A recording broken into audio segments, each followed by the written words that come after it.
잔잔한 피아노 선율이 흐르고 새벽 도심의 차가운 공기가 느껴집니다. 아직 해가 뜨기 전 가로등 불빛만이 희미하게 거리를 비추는 시간. 도시는 잠들어 있지만 누군가는 깨어 있습니다. 버스 정류장 벤치 한쪽, 그곳에 하얀 봉투 하나가 놓여 있었습니다. 누가 두고 간 건지, 언제 놓았는지도 모르는 편지. 바람에 살짝 흔들리는 그 봉투를 지나가는 사람들은 그저 이상하다는 듯 한 번쯤 쳐다보고 지나쳤죠. 하지만 그 봉투는 다음 날에도, 그 다음 날에도 늘 같은 자리에 놓여 있었습니다. 단 하루도 빠짐없이요. 지역 신문 기자 지은은 출근길마다 그 편지를 보았습니다. 처음엔 그저 누군가의 장난이려니 생각했죠.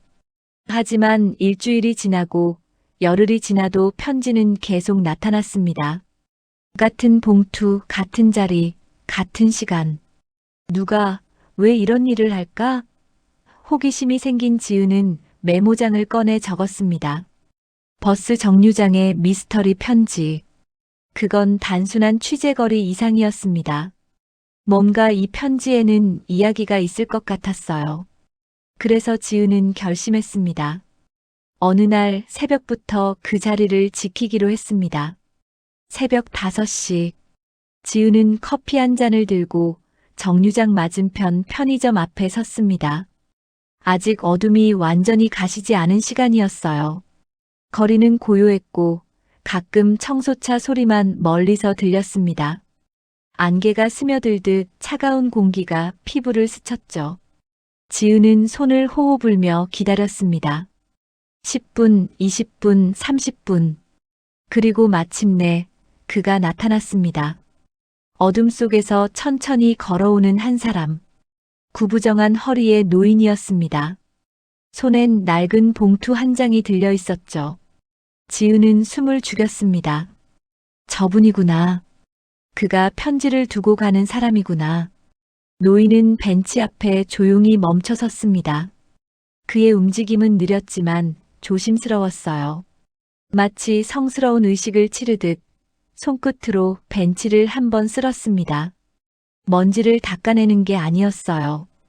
그건 무언가를 어루만지는 손길이었습니다. 그리고는 봉투를 벤치 위에 조심스럽게 내려놓았죠. 노인은 그대로 한참을 서 있었습니다.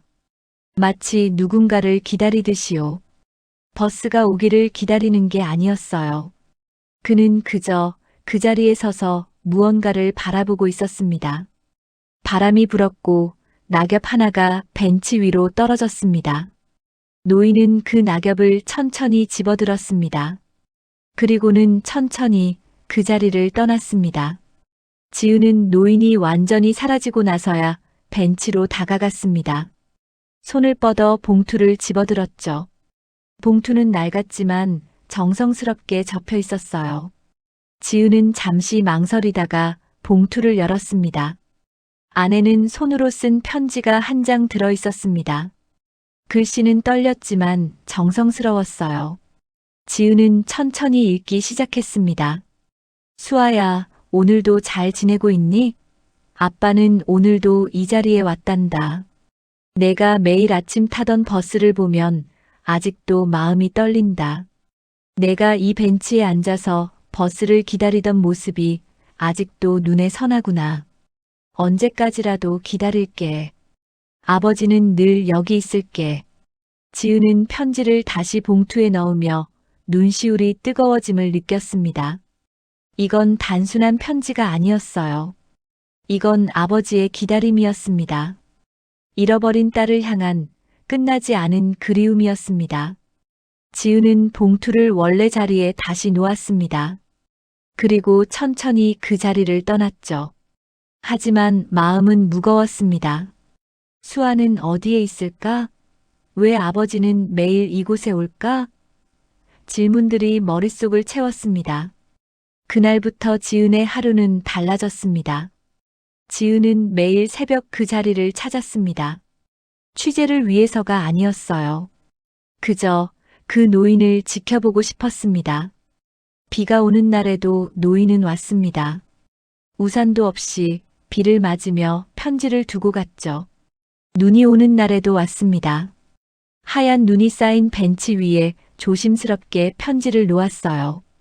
태풍이 부는 날에도, 황사가 심한 날에도 노인은 단 하루도 빠짐없이 그곳에 왔습니다. 그리고 매번 같은 자리에 편지를 두고 갔죠. 지은은 매일 그 편지를 읽었습니다.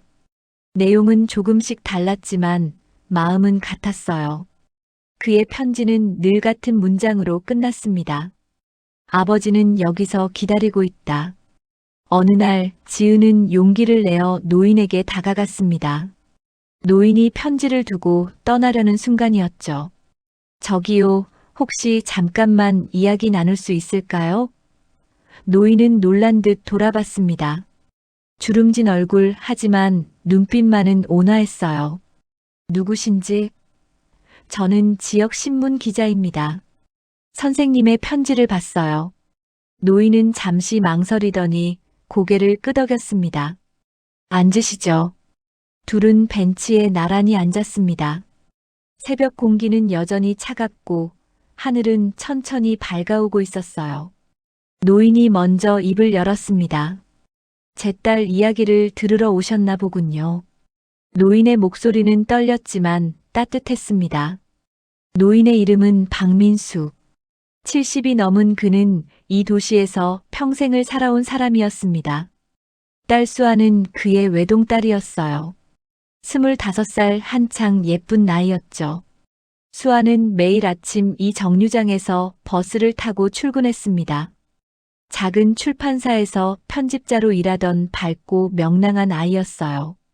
수아는 늘 웃었어요. 아침마다 이 벤치에 앉아서 책을 읽으며 버스를 기다렸죠. 민수의 목소리가 잠시 멈췄습니다. 그리고 천천히 이어갔어요. 그런데 3년 전 어느 날 수아가 사라졌습니다. 평범한 월요일 아침이었어요. 수아는 평소처럼 집을 나섰습니다. 아빠, 다녀올게요. 그게 마지막이었습니다. 수아는 그렇게 떠났고 다시는 돌아오지 않았습니다. 경찰은 수소문했고 민수는 전국을 뒤졌습니다. CCTV를 확인했지만 수아는 버스에 타지 않았어요. 정류장에서 사라진 거였습니다. 친구들에게 연락했지만 아무도 수아의 행방을 몰랐죠. 휴대폰은 꺼져 있었고 카드도 사용되지 않았습니다. 마치 공기 속으로 사라진 것처럼 수아는 흔적도 없이 사라졌습니다. 처음엔 미쳐버릴 것 같았어요. 내가 뭘 잘못한 걸까? 수아가 왜 떠났을까? 매일 자책했습니다. 민수의 눈가가 붉어졌습니다. 그러다 문득 깨달았어요. 수아가 혹시 돌아온다면 이곳에 올 거라고. 매일 버스를 타던 이곳에요. 민수는 그때부터 매일 이곳에 오기 시작했습니다. 처음엔 그냥 앉아서 기다렸습니다. 하루 종일 벤치에 앉아 지나가는 사람들을 봤죠. 혹시 그 중에 수아가 있지 않을까 하는 마음으로요. 하지만 수아는 나타나지 않았습니다. 그러던 어느 날 민수는 편지를 쓰기 시작했습니다. 혹시 수아가 이곳에 온다면 내가 여기 있다는 걸 알려줘야 한다고 생각했어요. 그래서 매일 아침 편지를 한 장씩 썼습니다. 수아에게 하고 싶은 말들, 수아가 보고 싶다는 말들, 아버지는 여기서 기다리고 있다는 말들. 그 편지들을 벤치 위에 두었죠. 처음엔 사람들이 이상하게 봤어요. 어떤 사람은 편지를 가져가기도 했고요. 하지만 상관없었어요. 수아만 볼 수 있다면요. 그렇게 1000일이 넘는 시간이 흘렀습니다. 지은은 조용히 들었습니다. 가슴이 먹먹해졌어요. 이건 단순한 실종 사건이 아니었습니다. 이건 아버지의 사랑이었고 끝나지 않은 기다림이었습니다. 혹시 수아 씨가 왜 떠났는지 아세요? 지은이 조심스럽게 물었습니다. 민수는 고개를 저었어요. 모릅니다. 우린 사이가 좋았어요. 다툰 적도 없었고 수아는 늘 밝았어요. 그래서 더 모르겠어요. 왜 떠났는지, 어디로 갔는지. 침묵이 흘렀습니다. 버스 한 대가 지나갔고 사람들이 타고 내렸습니다. 일상은 계속되고 있었지만 민수의 시간은 3년 전 그날에 멈춰 있었어요. 지은은 메모장을 덮었습니다. 이 이야기를 기사로 쓸 수 있을까? 하지만 이 이야기를 세상에 알려야 한다고 생각했습니다. 며칠 뒤 지은의 기사가 신문에 실렸습니다. 매일 편지를 두고 가는 아버지라는 제목이었어요. 민수의 이야기, 수아의 실종, 그리고 1000일이 넘는 기다림. 기사는 사람들의 마음을 울렸습니다. SNS에 퍼지기 시작했고 방송에서도 연락이 왔어요. 많은 사람들이 민수를 찾아왔습니다. 힘내세요. 딸분이 꼭 돌아오실 거예요. 따뜻한 말들이 쏟아졌습니다. 누군가는 꽃을 두고 갔고 누군가는 따뜻한 커피를 건넸어요. 사람들은 그 벤치를 기다림의 벤치라고 부르기 시작했습니다. 하지만 민수의 일상은 변하지 않았습니다. 여전히 새벽 5시면 그곳에 갔고 편지를 두고 왔어요. 사람들의 관심이 식어갈 때쯤 지은은 또 다른 사실을 알게 되었습니다. 민수에게는 시간이 많지 않았던 거예요. 그는 심장병을 앓고 있었습니다. 의사는 무리하지 말라고 했지만 민수는 매일 새벽 그곳으로 향했죠. 제가 쓰러지기 전에 수아를 만나야 해요. 그게 제 마지막 소원입니다. 지은은 민수를 말릴 수 없었습니다. 그건 그의 삶이었고 그의 선택이었으니까요. 그리고 매일 변함없이 편지를 썼습니다. 계절이 바뀌었습니다. 여름이 지나고 가을이 왔어요. 낙엽이 벤치 위에 쌓였고 겨울 눈이 내렸습니다. 민수는 더 야위어 보였지만 여전히 그곳에 왔습니다. 지은도 여전히 그를 지켜봤어요. 어느새 1년이 흘렀습니다. 수아가 사라진 지 4년째가 되는 해였어요.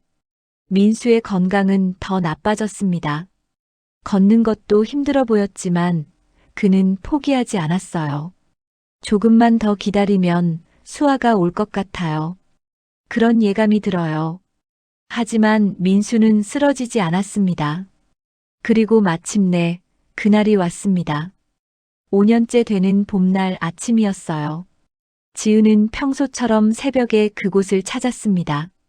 하지만 그날 무언가 달랐습니다. 민수가 오지 않았습니다. 처음이었어요. 1800일이 넘는 시간 동안 단 한 번도 빠진 적 없던 민수가 오지 않았습니다. 지은은 가슴이 철렁했습니다. 그녀는 서둘러 민수의 집으로 향했습니다. 작은 단독주택, 대문은 열려 있었어요. 현관에 들어서자 이웃 할머니가 울고 있었습니다. 민수 씨가 오늘 새벽에 지은은 더 이상 듣지 못했습니다. 민수는 그날 새벽 평화롭게 잠든 채 눈을 뜨지 못했습니다. 장례식은 조용했습니다. 가족이 없던 민수였지만 많은 사람들이 찾아왔어요. 그의 이야기를 알던 사람들, 기다림의 벤치를 알던 사람들, 모두 눈물을 흘렸습니다. 지은도 울었어요. 그리고 민수의 마지막 유언을 들었습니다. 수아 엄마 옆에 묻어주세요. 그리고 벤치가 보이는 곳에요. 민수는 수아 곁에 묻혔습니다. 장례를 치르고 일주일이 지났습니다. 지은은 다시 그 벤치를 찾았어요. 사람들이 두고 간 꽃들이 벤치 주변에 놓여 있었습니다. 지은은 벤치에 앉아 하늘을 올려다봤어요. 민수 할아버지, 수아 씨를 만나셨을까요? 그때였습니다. 누군가 다가오는 발소리가 들렸어요.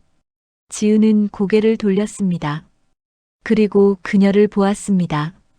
30대 초반으로 보이는 여자, 손에는 작은 액자를 들고 있었어요. 여자는 벤치 앞에 멈춰 섰습니다. 그리고 조용히 액자를 벤치 위에 놓았죠. 지은은 숨을 죽였습니다.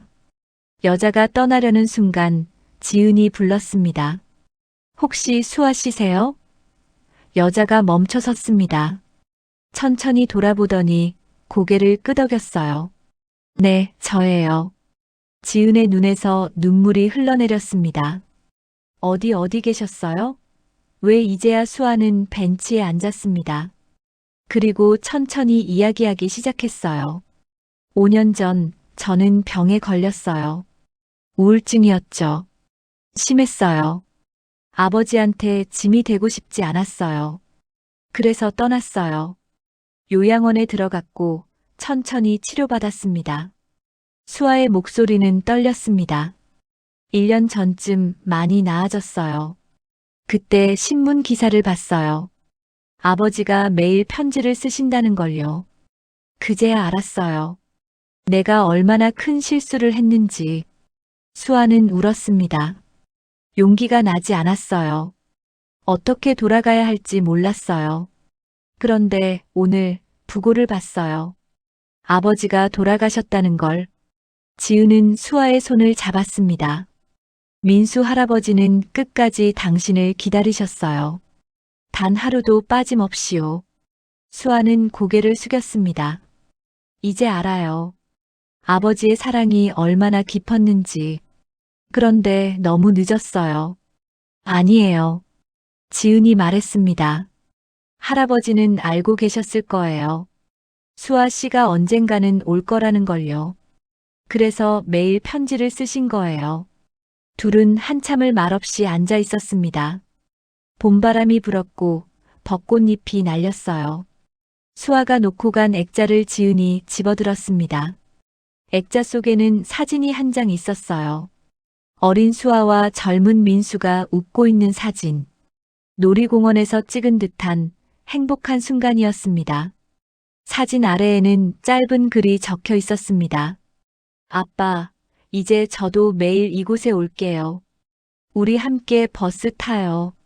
지은은 액자를 다시 벤치 위에 놓았습니다. 민수 할아버지가 좋아하실 것 같아요. 수아가 고개를 끄덕였습니다. 매일 올 거예요. 아버지가 그러셨던 것처럼요. 그날 이후 수아는 약속을 지켰습니다. 매일 아침 그 벤치에 왔고 꽃 한 송이를 놓았어요. 그리고 아버지가 쓰던 것처럼 편지를 썼습니다. 아빠, 오늘도 잘 지내고 계시죠? 딸은 여기서 아빠를 생각하고 있어요. 이제는 제가 기다릴게요. 언젠가 다시 만날 그날까지. 사람들은 여전히 그 벤치를 기다림의 벤치라고 불렀습니다. 하지만 이제는 조금 다른 의미였어요. 기다림이 끝난 자리, 그리고 새로운 기다림이 시작된 자리. 사랑은 끝나지 않는다는 것을, 기다림은 헛되지 않다는 것을 보여주는 자리였습니다. 시간이 흘렀습니다. 한 달, 두 달, 석 달. 수아는 매일 같은 시간에 그곳에 왔습니다. 새벽은 아니었어요. 아침 7시 출근하는 사람들로 북적이는 시간이었죠. 수아는 벤치에 앉아 지나가는 사람들을 봤습니다. 그리고 아버지가 썼던 것처럼 편지를 썼어요. 매일 다른 내용이었지만 마음은 같았습니다. 아빠, 보고 싶어요. 지은은 가끔 수아를 찾아왔습니다. 둘은 친구가 되었어요. 커피를 마시며 이런저런 이야기를 나눴죠. 요즘은 어때요? 지은이 물었습니다. 좋아요. 많이 좋아졌어요. 아버지 덕분인 것 같아요. 수아는 미소 지었습니다. 수아는 다시 일을 시작했습니다. 작은 서점에서 일했어요. 책을 정리하고 손님을 맞이하고 조용히 하루를 보냈습니다. 우울증은 완전히 나은 건 아니었어요. 여전히 힘든 날들이 있었습니다. 하지만 이제는 혼자가 아니었어요. 지은이 있었고 서점 사장님이 있었고 무엇보다 아버지의 사랑이 있었습니다. 저녁이면 아버지 산소를 찾았습니다. 벤치가 보이는 언덕, 그곳에 아버지는 잠들어 계셨어요.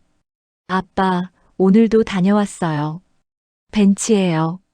수아는 산소 앞에 앉아 이야기했습니다. 오늘은 날씨가 좋았어요. 벚꽃이 다 졌지만 실록이 예뻤어요. 아빠가 좋아하시던 그런 날씨였어요. 어느 날 벤치에 낯선 노인이 앉아 있었습니다. 70대쯤 되어 보이는 할아버지였어요. 손에는 낡은 가방을 들고 계셨죠. 수아는 인사했습니다. 안녕하세요. 노인이 고개를 들었어요. 아, 안녕하십니까? 여기 앉아도 괜찮습니까? 네, 물론이죠. 수아는 옆에 앉았습니다.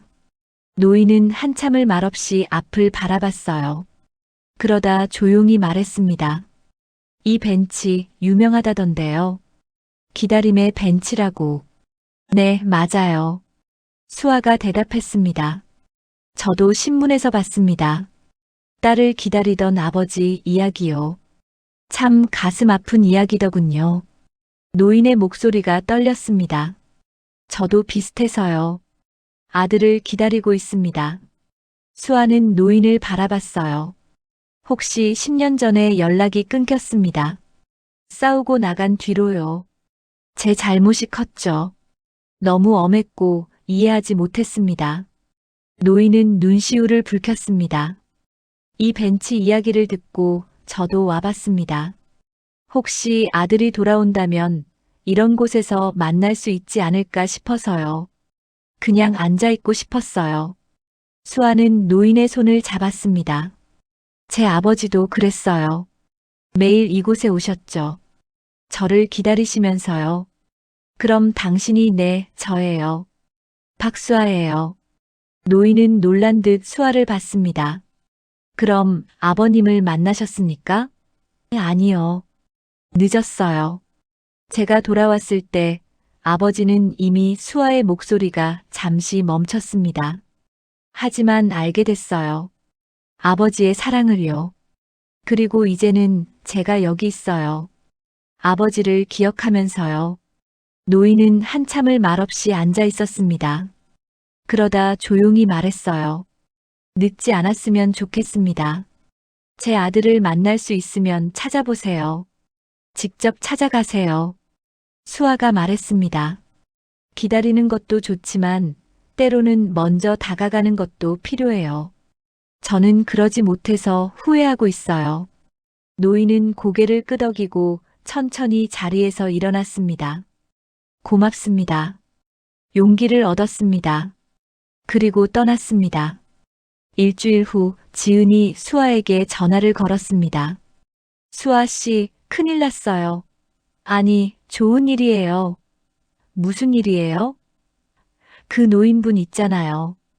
벤치에서 만난. 네, 기억해요. 아들을 찾으셨대요. 직접 찾아가셨다고 해요. 부산까지요. 10년 만에 만났대요. 수아는 눈물이 났습니다. 정말요? 정말 만나셨어요? 네. 지금 서울로 함께 오고 있대요. 그리고 수아 씨한테 꼭 인사하고 싶다고 하셨어요. 며칠 후 노인은 아들과 함께 벤치를 찾았습니다. 40대쯤 되어 보이는 아들은 아버지 손을 꼭 잡고 있었어요. 수아가 다가갔습니다. 축하드려요. 노인은 웃었습니다. 당신 덕분입니다. 용기를 내지 못했으면 이렇게 만나지 못했을 거예요. 아니에요. 사랑하셨으니까 가능한 일이었어요.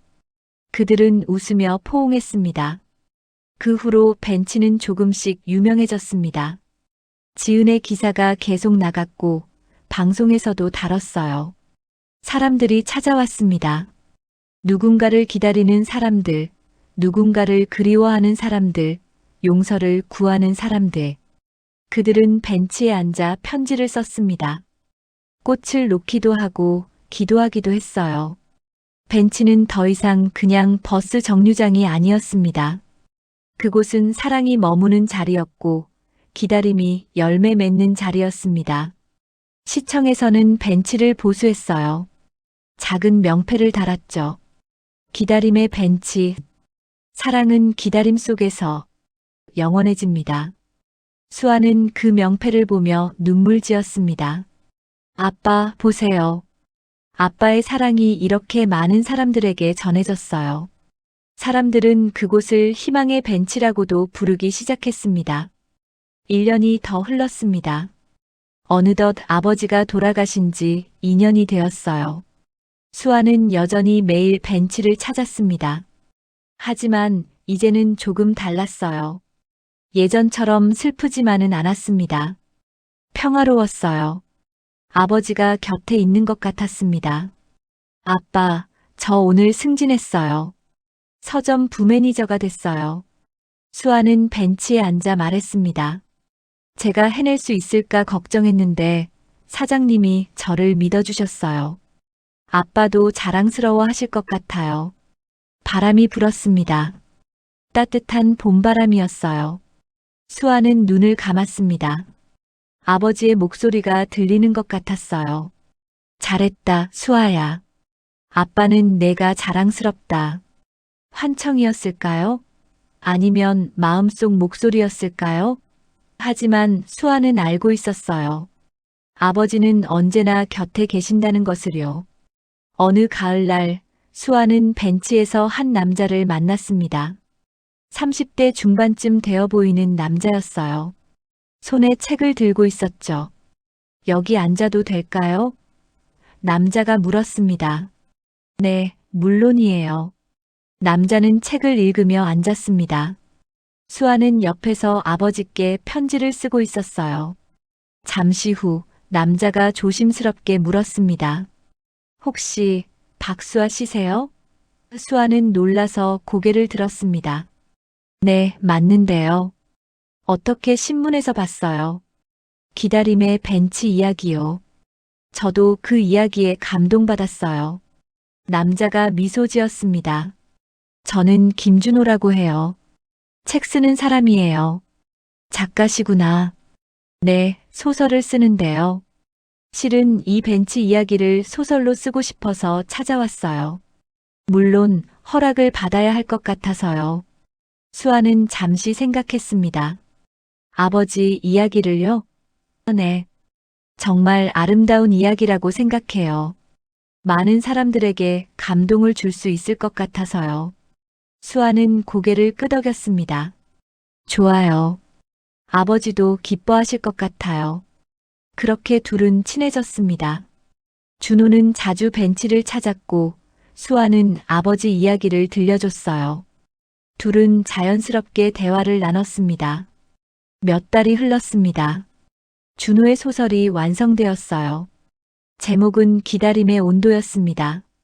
수아는 원고를 읽으며 울었습니다. 아버지의 사랑이, 그 5,000일이 넘는 기다림이 아름답게 글로 표현되어 있었어요. 고마워요, 준호 씨. 아버지를 이렇게 기억해줘서요. 아니에요. 제가 감사하죠. 이런 이야기를 쓸 수 있게 해줘서요. 둘은 벤치에 나란히 앉았습니다. 석양이 지고 있었어요. 수아 씨, 준호가 조심스럽게 말했습니다. 저 고백할 게 있어요. 수아가 그를 바라봤습니다. 처음에는 정말 소설 때문에 찾아온 거예요. 하지만 이제는 수아 씨를 보러 오는 거예요. 수아의 가슴이 두근거렸습니다. 저도요. 수아가 작은 목소리로 대답했습니다. 저도 준호 씨가 오길 기다려요. 매일요. 준호가 수아의 손을 잡았습니다. 같이 걸어갈까요? 이 길을요.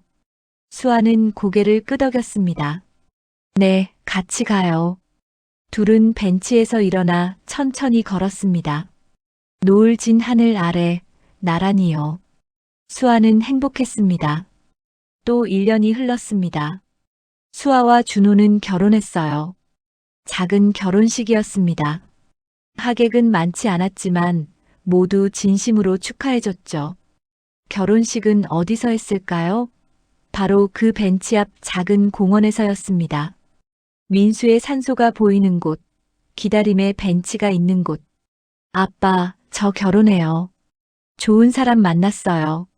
수아는 웨딩드레스를 입고 벤치 앞에서 말했습니다. 아빠가 지켜봐 주신 덕분이에요. 고마워요, 아빠. 바람이 불었습니다. 마치 축복처럼요. 준호가 수아의 손을 잡았습니다. 장인어른께 인사드려야죠. 준호는 민수의 산소 앞에 절을 올렸습니다. 장인어른, 수아를 평생 행복하게 해드리겠습니다. 약속드립니다. 하늘은 맑았고 햇살은 따뜻했어요. 지은도 왔고 그 노인과 아들도 왔습니다. 서점 사장님도 벤치를 찾았던 많은 사람들도 왔어요. 모두가 축하했습니다. 기다림이 사랑을 만들었네요. 누군가 말했습니다. 그리고 그 사랑이 또 다른 사랑을 만들었고요. 그들은 행복한 미소를 지었습니다. 수아와 준호는 작은 집을 마련했습니다. 벤치에서 걸어서 10분 거리였어요. 매일 아침 출근 전에 벤치를 들렀습니다. 그리고 저녁에도요. 그건 수아의 일상이 되었습니다. 다녀왔습니다, 아빠. 수아는 매일 인사했어요. 준호도 함께 했습니다. 장인어른, 오늘 하루도 잘 보냈습니다. 둘은 손을 잡고 집으로 돌아갔죠. 그리고 1년 후 수아는 임신했습니다. 아빠, 들으셨어요? 저 엄마가 돼요. 수아는 배를 쓰다듬으며 말했습니다. 아빠를 닮은 아이였으면 좋겠어요. 따뜻하고 인내심 있는요. 아이는 봄에 태어났습니다. 벚꽃이 만개한 날이었어요. 딸이었습니다. 수아는 아이의 이름을 지었습니다. 민지, 박민지예요. 할아버지 이름을 따서요. 준호가 고개를 끄덕였습니다. 좋은 이름이에요. 민지를 안고 벤치를 찾았습니다. 아빠, 손녀예요. 예쁘죠? 아기는 햇살 속에서 웃었습니다.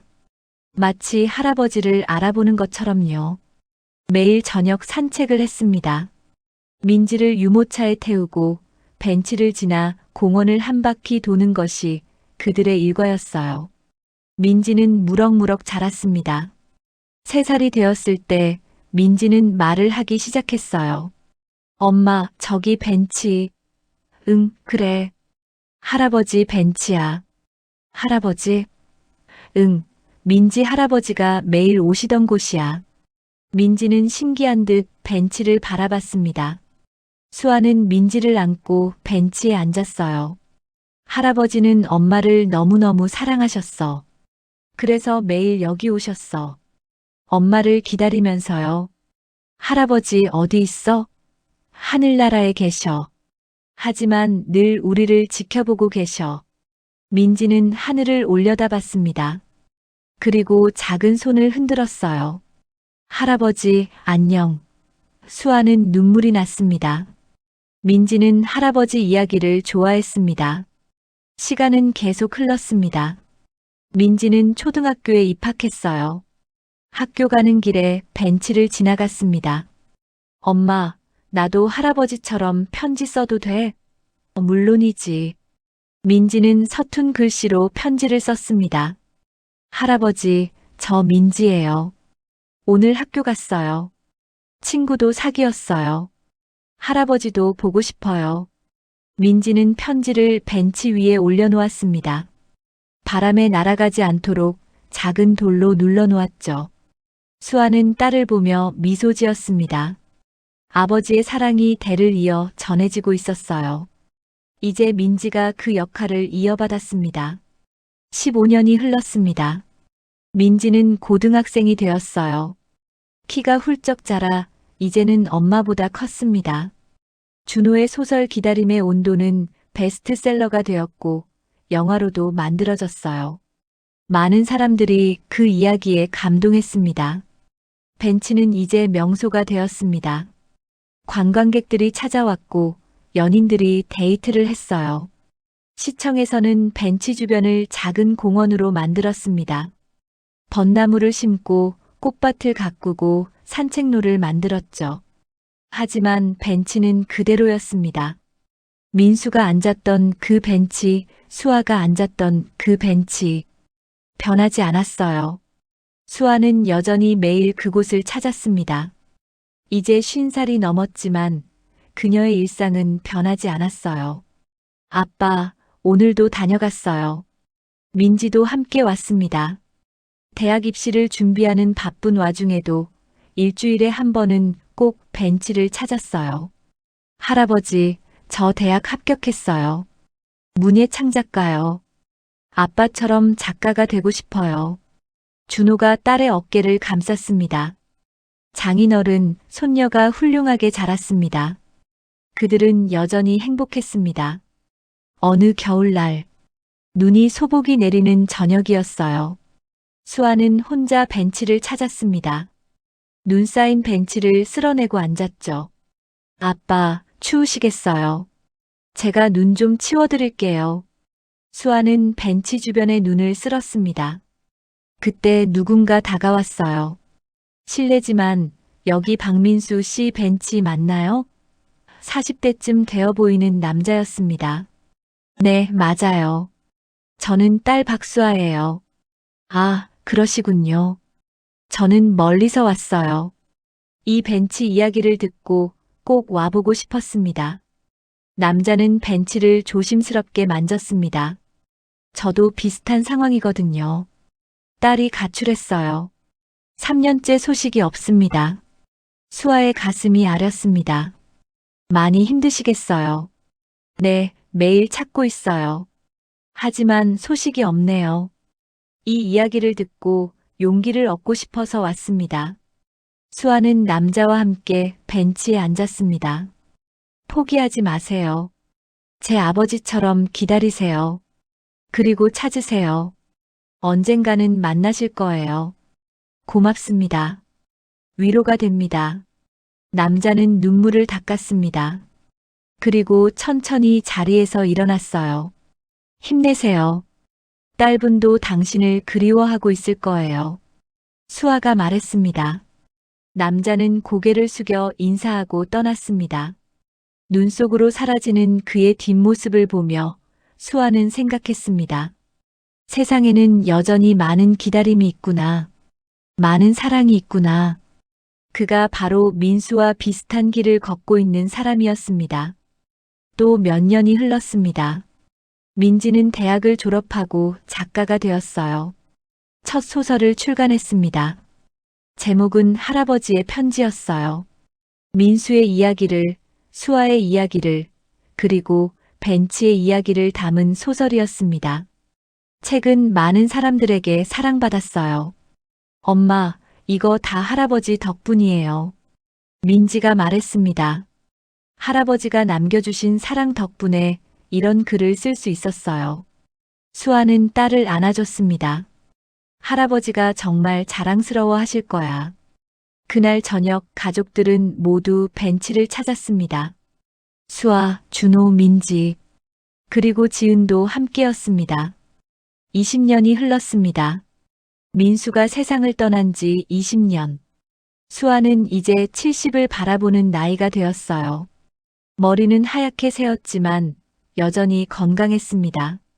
매일 아침 변함없이 벤치를 찾았어요. 아빠, 오늘도 다녀왔어요. 벤치는 낡았습니다. 20년의 세월이 그대로 묻어 있었어요. 시청에서 여러 번 교체하자고 했지만 수아는 거절했습니다. 이 벤치가 좋아요. 아버지가 만지셨던 벤치예요. 그래서 벤치는 그대로였습니다. 페인트가 벗겨지고 나무가 갈라졌지만 그대로 남아 있었어요. 민지는 이제 30대 중반이었습니다. 결혼해서 아이도 낳았어요. 아들이었습니다. 이름은 민수. 증조 할아버지의 이름을 물려받았죠. 증조 할아버지, 제 아들이에요. 민수예요. 민지는 아기를 안고 벤치 앞에 섰습니다. 사랑은 이렇게 대를 이어 흘렀습니다. 민수에서 수아로, 수아에서 민지로, 민지에서 또 다른 민수로. 끝나지 않는 사랑의 강물처럼요. 수아는 여전히 아버지를 기억했습니다.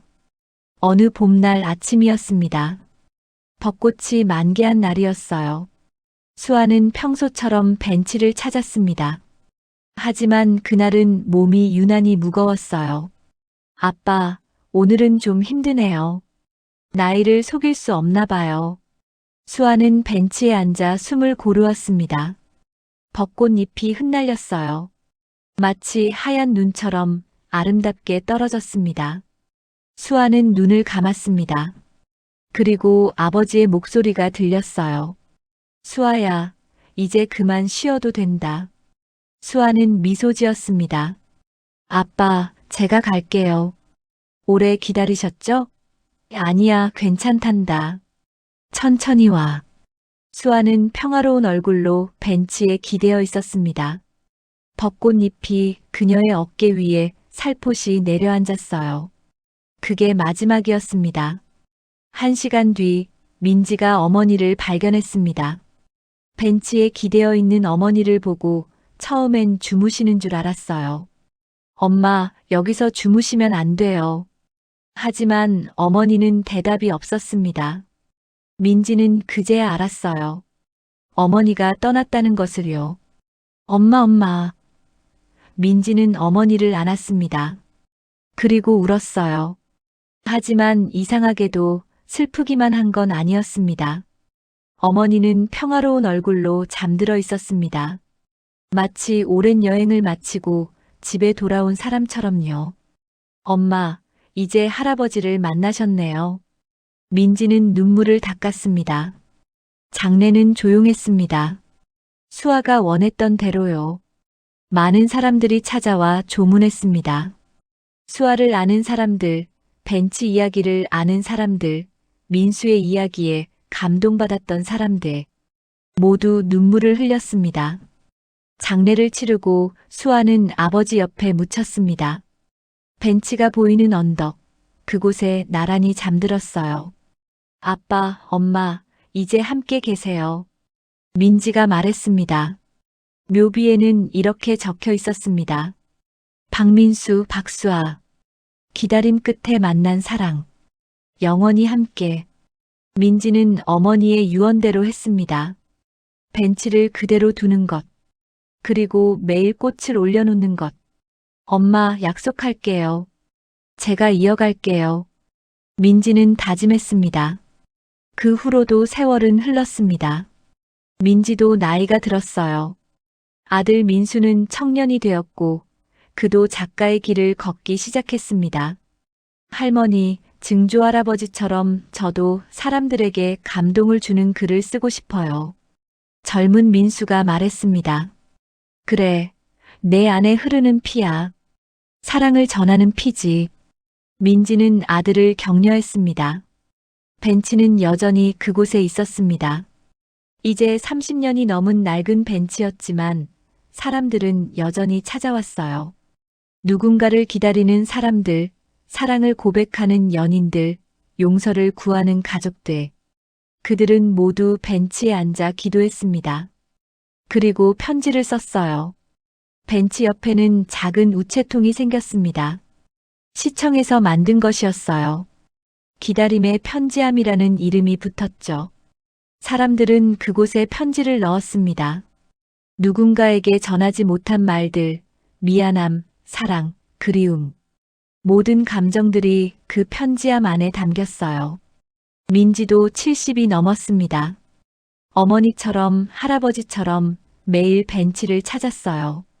할아버지, 할머니, 저 왔어요. 이제는 손자 민수도 함께 왔습니다. 30대가 된 민수는 벤치 이야기를 다큐멘터리로 만들었어요.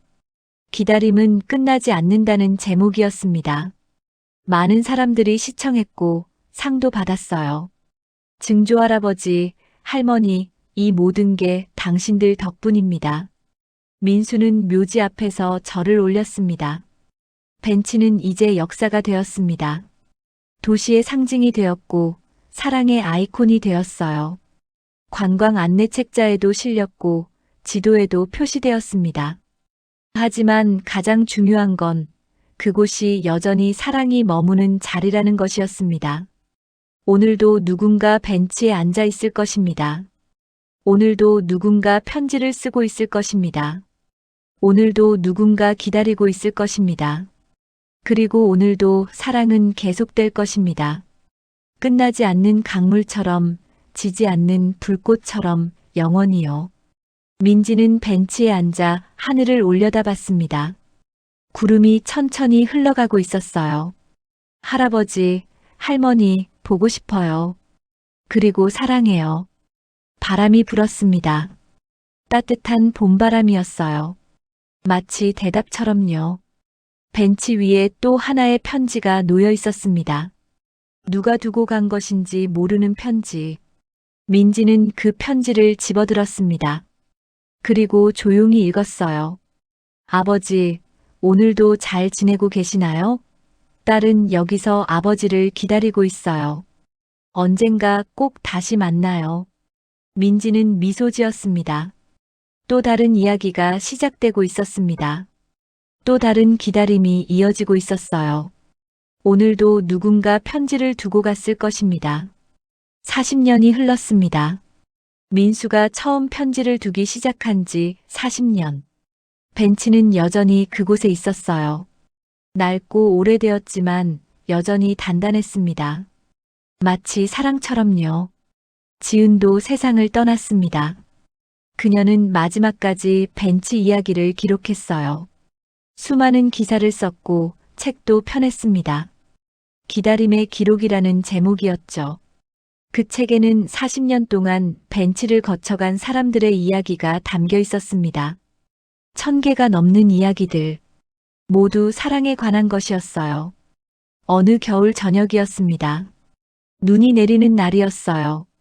한 젊은 남자가 벤치를 찾았습니다. 그는 낡은 사진 한 장을 들고 있었어요. 흑백 사진 속에는 벤치에 앉아있는 노인이 보였습니다. 바로 민수였습니다. 증조할아버지 남자는 민수의 증손자였습니다. 민지의 손자, 그리고 젊은 민수의 아들.